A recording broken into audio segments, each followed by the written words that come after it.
What are you doing? Stop recording. It's not tour time. Now that I'm dressed and presentable, welcome to our bathroom. The first thing you'll notice in here is the composting toilet. We decided to go with the Airhead versus the Nature's Head. Those are the two main toilets that a lot of people who decide to go composting choose between. We actually watched Greg and Ginger with Driven to Adventures. They have a really good comparison of the two side by side. And after watching that video a couple times, we decided to go with the Airhead. What we really like about the Airhead is that you can take the, what I call the yellow tank, out without having to open up and access the black tank. Mead actually made a little bit of a modification to our floor to allow for this yellow tank to come out easier.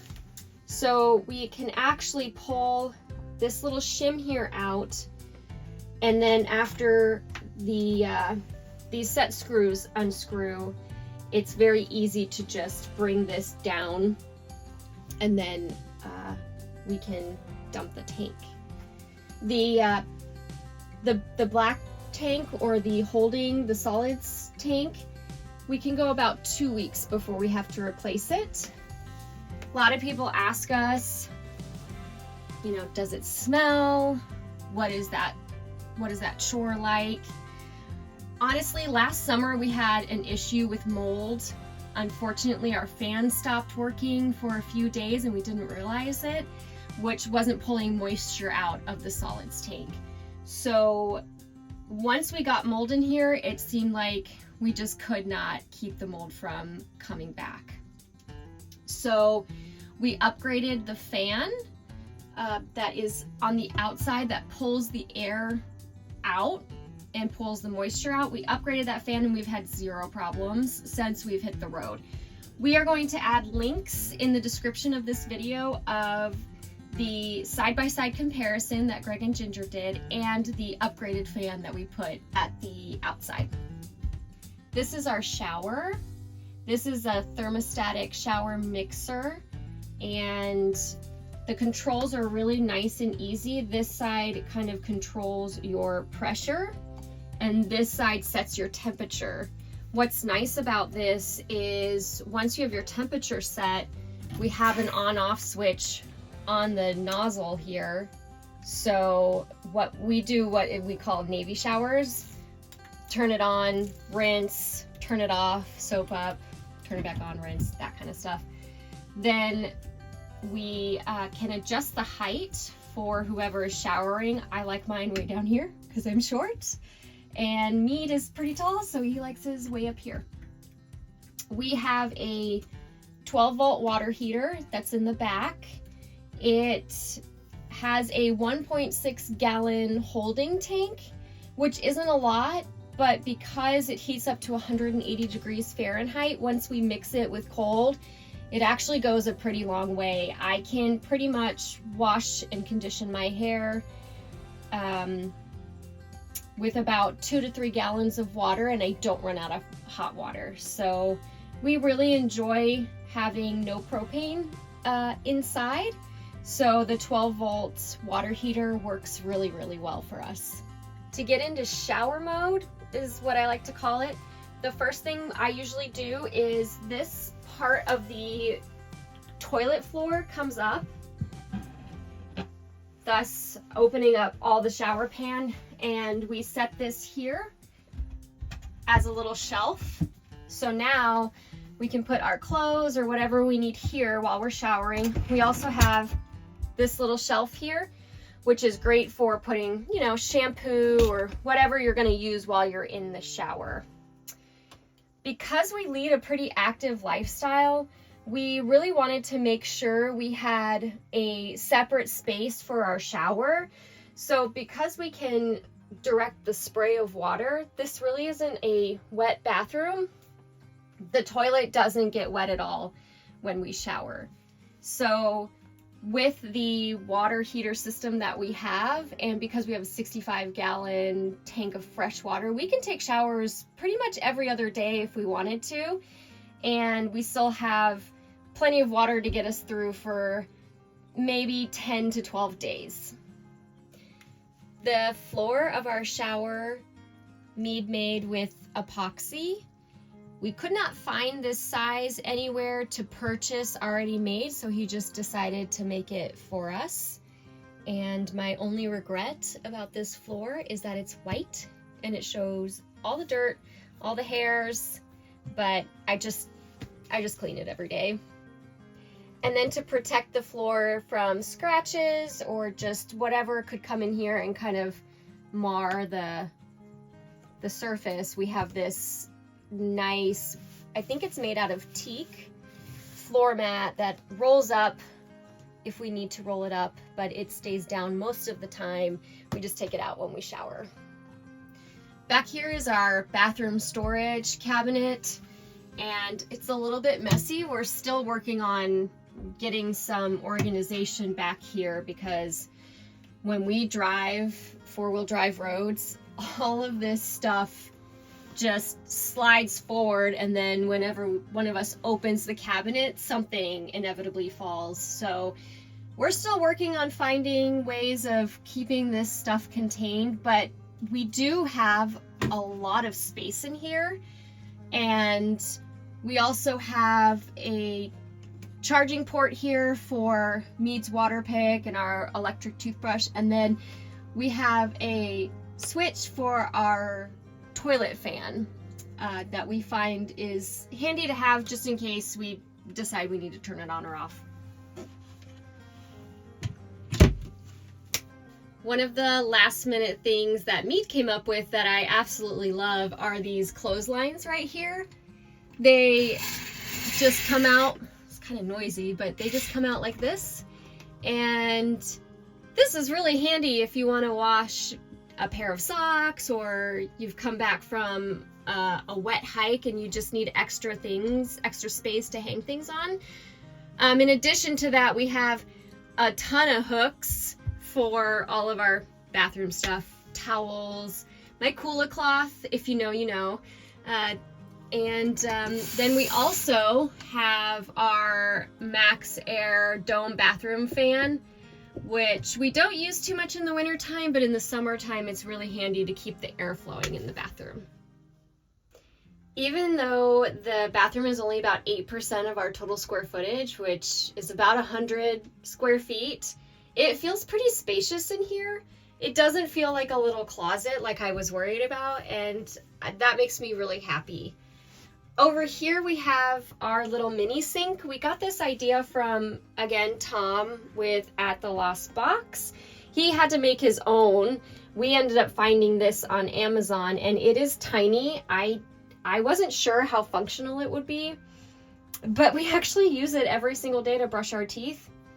We have a really super low flow faucet here, and then we had to get this mirror custom made for the space, but I think it works really well. I wanted to have some color in the bathroom. I didn't want it to be all white and feel very, I don't know, kind of laboratory-ish. So this is from Love and Design. They have designs already, you know, pre-made designs, but then you can customize your colors on all the designs, and they are self-adhesive, and I think that it adds a really nice like burst of color into the bathroom. That was something that I really wanted, that I just love the way this turned out. And then we have a special, not a special light, but we have an extra light here just to go above the sink area, and it does also dim. It dims like that, so you can have it on low or high. And that is our sink and faucet. This door is a door that Mead made. We started with the Nautilus RV shower door, and we just could not get it to work for us.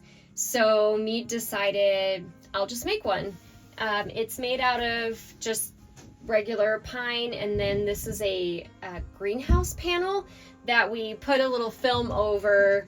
It just sticks with water, and it allows us to kind of have some privacy, but also still lets the light in.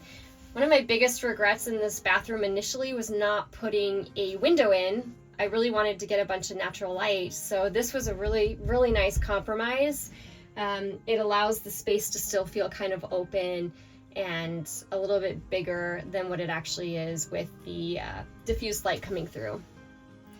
When we take a shower, if we have the fan closed, it's amazing how this space turns into a steam room, and we really love that because there's nothing like feeling really refreshed from having a nice hot shower.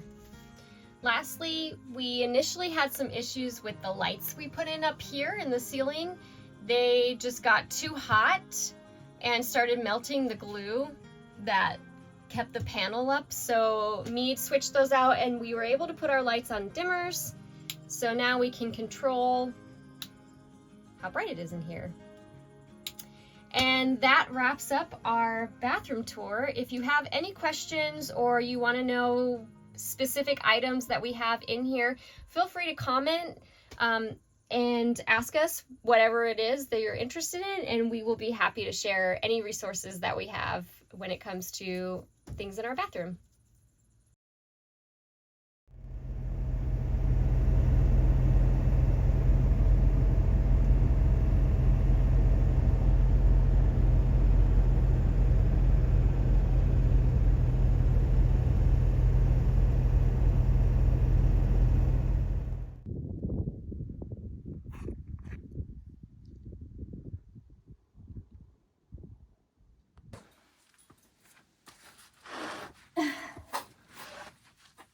Good foothold.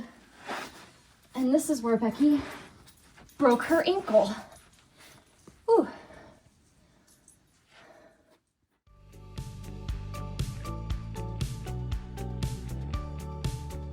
Hiking into Leprechaun Slot Canyon is truly a magical experience. What's special about this canyon is that it's fairly easy, walkable. The slot doesn't require any technical equipment, at least for the first portion. Being able to give Fern and Ivy a new experience was also really enjoyable, and they had no idea what was coming. As we went deeper, the walls undulate, and at one point you're in a bowl, which almost felt like a cathedral.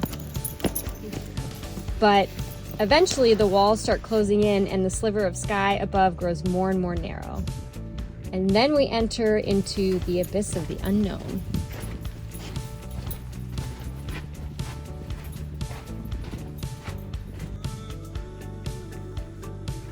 Once we hit the technical areas, the dogs just couldn't keep up. Because the walls are slanted and the ground is so narrow, they could not find purchase enough to follow us. Ivy, what happened? Huh? Did the slot canyon shut you down? Can you not go through it? Ivy, is it upsetting? Did you reach your limits? Where's Fernie? What do you think, Fern?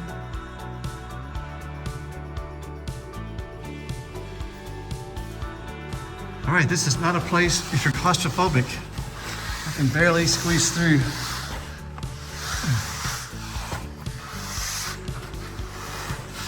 Maybe about 1.5 feet across here.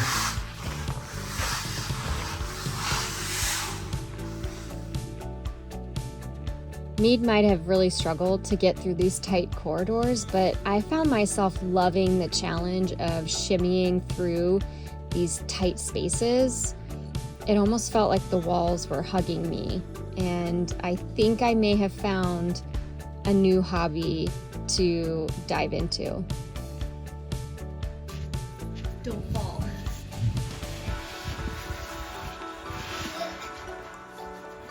Famous last words. Oh, cool.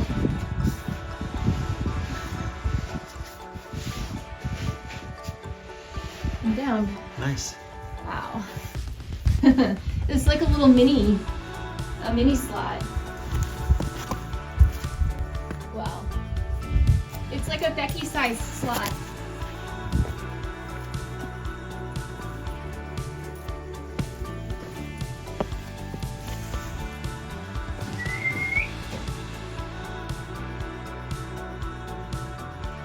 Now opens up.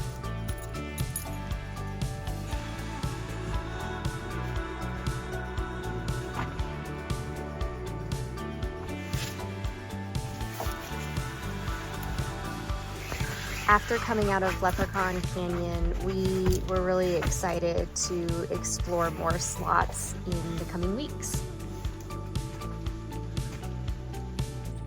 We got some post-hike sleepies.